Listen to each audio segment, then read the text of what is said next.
维修师傅打死都不会告诉你的几个小技巧：一、燃气灶点火松手就灭，需要按很长时间才能打出来火，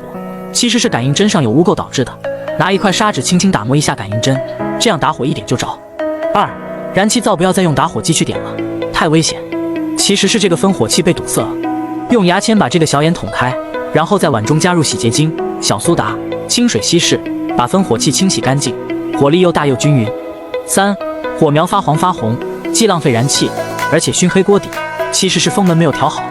咱们先调成小火，在这个底部调整拨片，把小圈调成蓝色火苗，再开大火调整另一个拨片，把大圈变成了蓝色火苗，问题就解决了。四、燃气灶有厚厚的油污，教你一招，加入洗洁精，撒上一层小苏打，倒上白醋，静置10分钟，用抹布轻轻一擦，立马干干净净。没学会的关注收藏。